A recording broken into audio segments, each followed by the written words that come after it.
안녕하세요. 71세 된 박현숙입니다. 제가 오늘 이런 말씀을 드리는 건 정말 기가 막혀서 그래요. 사람이 어떻게 이렇게 변할 수 있나 싶어서요. 저희 아들이 미국에 정착한 지 벌써 15년이 됐어요. 처음엔 유학생으로 갔다가 그대로 눌러 앉아서 시민권까지 받았거든요. 아들은 그쪽에서 컴퓨터 일을 하고 있고요. 며느리는 한국계 미국인이에요. 부모님이 일찍 이민 가셔서 그쪽에서 태어나고 자란 아이죠. 간호사를 하고 있어서 그런지 참 마음씨도 곱고 효심도 깊어요. 그런데 문제는 제 사위예요. 며느리가 재혼이거든요. 전 남편과 사별하고 우리 아들과 만나서 결혼했는데 전 남편 사이에서 낳은 딸이 하나 있어요. 그 딸의 아버지가 바로 제가 말하는 사위입니다. 백인 미국인이고 회계사를 하고 있어요.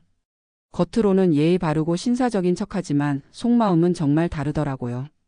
특히 저 같은 한국 할머니를 얼마나 무시하는지 몰라요.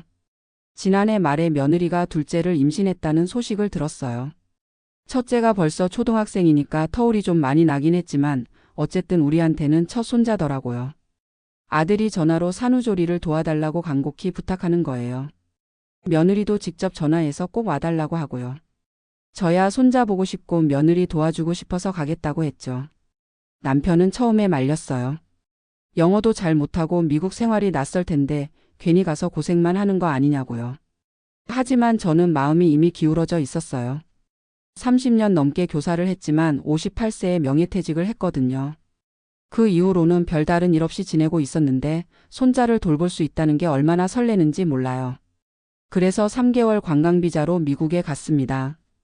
캘리포니아 어바인이라는 곳이에요. 한국 사람들이 많이 사는 동네라고 하더라고요. 아들 집은 4베드룸짜리 단독주택인데 정말 크고 좋더라고요. 하지만 첫날부터 뭔가 이상했어요. 아들과 며느리는 저를 반갑게 맞아줬는데 사위는 인사성도 없고 표정이 굳어 있는 거예요. 며느리 딸이 저를 할머니라고 부르니까 사위가 한숨을 크게 쉬면서 말하는 거예요. 영어로 중얼거리는데 대충 들어보니 이제 집에 늙은 한국 할머니까지 떠안아야 하냐는 식이더라고요. 며느리가 아빠한테 그런 말 하지 말라고 타이르는데도 아예 듣는 척도 안 하고요. 저는 영어를 잘 못하지만 눈치로 다 알 수 있어요. 사위가 저를 못마땅해 한다는 걸요. 며느리가 출산하고 나서는 상황이 더 심해졌어요. 제가 매일 새벽 5시에 일어나서 미역국도 끓이고 빨래도 하고 아기 기저귀도 갈고 온갖 집안일을 다 했거든요. 며느리는 제가 도와주는 걸 정말 고마워했어요. 몸조리하는 동안 푹 쉴 수 있어서 얼마나 다행인지 모르겠다고 하면서 눈물까지 흘리더라고요. 그런데 사위는 정반대였어요. 제가 부엌에서 요리를 하고 있으면 냄새가 지독하다고 창문을 활짝 열어놓고요. 제가 손자를 안고 있으면 아기한테 뭔 병이라도 옮길까봐 걱정된다는 식으로 말하고요. 심지어는 제 앞에서 대놓고 며느리한테 그러는 거예요. 당신 시어머니는 의료보험도 없는 할머니 아니냐? 만약에 우리 집에서 다치거나 아프기라도 하면 의료비는 누가 내느냐고요. 그때 며느리가 여행자 보험 들고 왔을 거라고 하니까 그런 싸구려 보험이 뭘 해결해 주겠냐면서 비웃더라고요. 정말 기가 막혔어요. 저를 마치 돈도 없고 보험도 없는 무능한 할머니 취급하는 거죠. 그 이후로는 아예 저와 대화도 안 하려고 하고요. 가족끼리 저녁 먹을 때도 저는 없는 사람 취급이에요. 며느리가 중간에서 얼마나 난처해 하는지 보기 안쓰러웠어요. 그래도 저는 참았어요. 손자를 위해서라도 참아야겠다 싶어서요. 손자가 하루하루 자라는 모습을 보는 게 그렇게 행복할 수가 없더라고요. 제가 안아주면 금세 잠들고 제가 부르는 자장가를 들으면 웃기도 하고요. 아들도 퇴근하고 오면 저한테 고맙다고 계속 인사하고요. 그렇게 2달 정도 지났을 때였어요. 그날은 평소보다 더 더운 날이었어요. 제가 손자를 안고 있는데 갑자기 어지러운 거예요. 혈압이 갑자기 올라간 것 같더라고요. 원래 고혈압이 있어서 약을 먹고 있거든요. 그런데 그날 아침에 약을 안 먹었나 봐요. 손자를 놓치면 안 되겠다 싶어서 재빨리 소파에 앉으려고 했는데 그만 비틀거리면서 커피 테이블에 머리를 부딪히고 말았어요. 이마에서 피가 나고 어지러워서 쓰러질 것 같았어요. 마침 집에 있던 며느리가 깜짝 놀라면서 119에 신고했어요. 미국에서는 911이라고 하더라고요. 곧 응급차가 와서 저를 병원으로 데려갔어요. 며느리가 같이 따라왔고요. 병원에서는 일단 이마 상처를 꿰매고 혈압을 재고 여러 가지 검사를 했어요. 다행히 큰 문제는 없다고 하더라고요. 그런데 문제는 그 다음이었어요. 의료진이 보험 정보를 요구하는 거예요. 며느리가 여행자 보험 들고 왔다고 설명했는데 직원이 보험 증서를 보여달라고 하더라고요. 저는 혼란스러워서 가방을 뒤지는데 보험 증서가 안 보이는 거예요. 혹시 집에 두고 왔나 싶어서 휴대폰을 확인해 봤죠. 그런데 제 휴대폰에는 여행자 보험 말고 다른 보험 증서들도 저장되어 있었거든요. 평소에 중요한 서류들은 다 휴대폰에 사진으로 찍어서 보관하는 편이거든요. 그래서 저도 모르게 제일 위에 있던 보험 증서를 먼저 보여줬어요. 그게 바로 제가 한국에서 가입한 프리미엄 의료보험이었어요. 병원 직원이 그걸 보더니 눈이 휘둥그레지는 거예요. 그러더니 매니저라는 사람을 불러오더라고요. 그 매니저가 저한테 정중하게 물어보는 거예요. 이 보험이 정말 본인 것이 맞냐고요. 월 보험료가 $800나 되는 프리미엄 보험인데 정말 맞냐고요.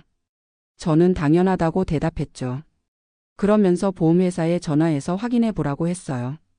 그 매니저가 실제로 보험회사에 전화를 걸어서 확인해 보더니 태도가 완전히 달라지는 거예요. 갑자기 존댓말을 쓰면서 VIP 고객이라고 하면서 특실로 옮겨주겠다고 하고요. 저는 그럴 필요 없다고 했는데도 아예 말을 안 듣더라고요. 며느리도 깜짝 놀라면서 저한테 이런 보험이 있었냐고 묻는 거예요. 저는 그제서야 설명해 줬어요. 제가 교사를 하면서 월급이 안정적으로 나올 때부터 보험에 관심이 많았다고요. 특히 의료보험은 나이 들면서 점점 중요해진다는 걸 일찍 깨달아서 젊을 때부터 차근차근 준비했다고요. 국민건강보험만으로는 부족하다고 생각해서 민간 의료보험도 여러 개 가입했다고요. 그 중에서도 해외에서도 적용되는 프리미엄 보험은 10년 전부터 가입해서 지금까지 매달 $800씩 내고 있다고요. 한국 돈으로 치면 월 100만 원이 넘는 거죠. 남편은 너무 비싸다고 반대했지만 저는 꼭 필요하다고 생각해서 고집을 부렸어요. 언제 어디서 무슨 일이 생길지 모르니까 미리 준비해 두는 게 맞다고 생각했거든요. 며느리가 그 얘기를 듣더니 정말 놀라더라고요. 자기도 간호사로 일하면서 의료보험의 중요성을 잘 알고 있는데 한국에서 그런 고급 보험을 드는 분은 정말 드물다고 하면서요. 그리고 특히 해외 적용되는 보험은 정말 비싸서 웬만한 부자가 아니면 엄두도 못 낸다고 하더라고요. 병원에서 치료를 마치고 집으로 돌아왔는데 며느리가 사위한테 그 얘기를 한 모양이에요. 그날 저녁에 사위가 저한테 와서 갑자기 말을 거는 거예요. 그것도 존댓말로요. 할머니 오늘 병원에서 고생 많으셨어요. 괜찮으시죠? 저는 깜짝 놀랐어요. 지금까지 저한테 말 한마디 제대로 안 하던 사람이 갑자기 이러니까요. 그러더니 며느리한테 들었는데 정말 훌륭한 보험에 가입하고 계시다면서 자기가 몰랐다고 사과하는 거예요. 그리고 앞으로는 더 잘 모시겠다고 하더라고요. 저는 어이가 없어서 그냥 고맙다고만 했어요. 그 다음 날부터 사위의 태도가 180도 달라졌어요. 아침에 일어나면 제일 먼저 저한테 인사하고요. 제가 요리하고 있으면 냄새가 좋다면서 뭘 만드는지 물어보고요. 심지어는 한국 음식 만드는 법을 가르쳐 달라고 하기까지 하더라고요. 손자를 안고 있으면 할머니가 안아주는 게 제일 좋을 거라면서 아예 저한테 맡기고요. 정말 어이없었어요. 사람이 어떻게 이렇게 변할 수 있나 싶어서요. 결국 돈이었구나 싶더라고요. 제가 돈 없는 할머니라고 생각했을 때는 무시하고 천대하더니 비싼 보험을 들고 있다는 걸 알고 나서는 갑자기 극진히 모시는 거예요. 며느리한테 물어보니까 미국에서는 의료보험이 정말 중요하다고 하더라고요. 좋은 보험이 없으면 병원비가 어마어마하게 나온다고요. 그래서 보험을 보면 그 사람의 경제적 능력을 어느 정도 짐작할 수 있다고 하더라고요. 특히 월 $800짜리 프리미엄 보험은 정말 여유 있는 사람들만 들 수 있는 거라고 하면서요. 그제서야 사위가 왜 그렇게 태도를 바꿨는지 이해가 됐어요. 저를 경제적으로 무능한 할머니라고 생각했다가 실제로는 그렇지 않다는 걸 알고 나서 달라진 거죠.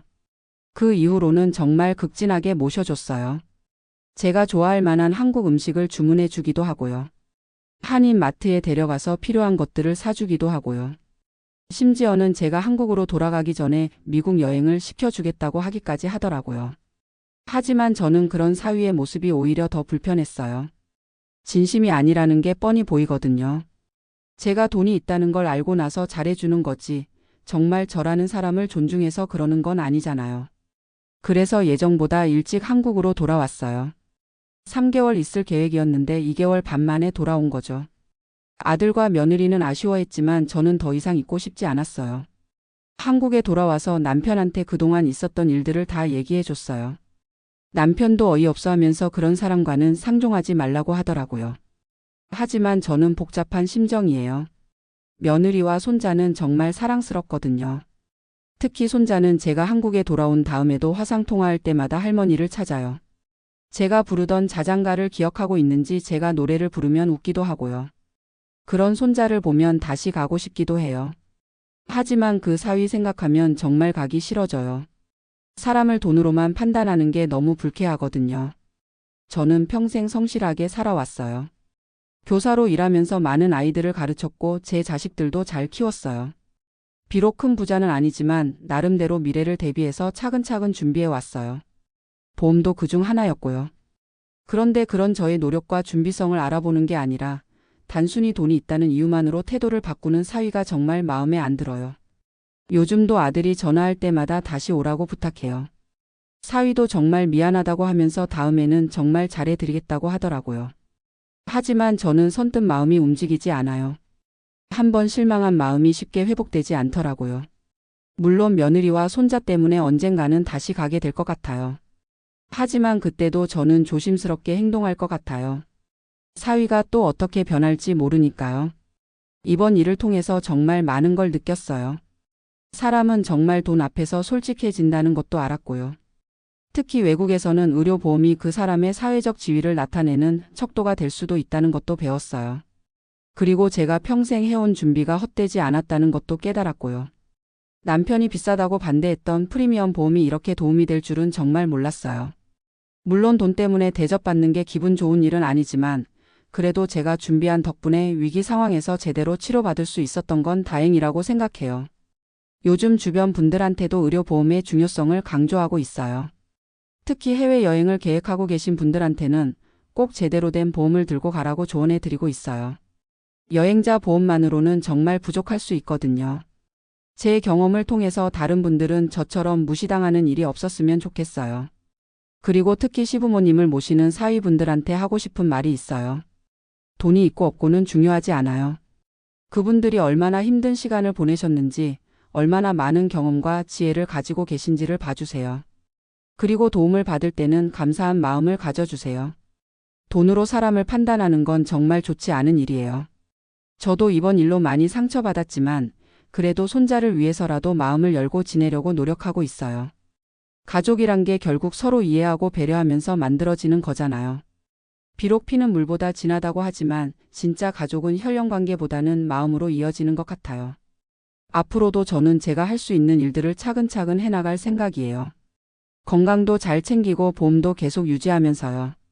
그리고 언젠가 다시 미국에 가게 되면 그때는 조금 더 현명하게 행동할 수 있을 것 같아요. 이번 일이 비록 상처가 되기도 했지만 동시에 좋은 교훈도 주었거든요. 사람은 언제 어디서 무슨 일이 생길지 모르니까 항상 준비하고 있어야 한다는 것, 그리고 진짜 중요한 건 돈이 아니라 마음이라는 것을 다시 한번 깨달았어요. 마지막으로 며느리한테는 정말 고맙다는 말을 하고 싶어요. 그 어려운 상황에서도 저를 감싸주고 배려해줘서 정말 고마웠어요. 그리고 손자에게는 할머니가 항상 사랑한다는 말을 전하고 싶어요. 멀리 있지만 마음만은 항상 곁에 있다고요. 지금도 가끔 화상통화할 때 손자가 웃는 모습을 보면 그때의 힘든 일들이 다 잊혀져요. 그래서 앞으로도 손자를 위해서라도 건강하게 살아야겠다는 생각이 들어요. 여러분들도 가족 간의 오해가 생기더라도 포기하지 마시고 서로 이해하려고 노력해보세요. 그리고 무엇보다 건강과 보험 준비는 정말 중요하다는 걸 꼭 기억해 주세요.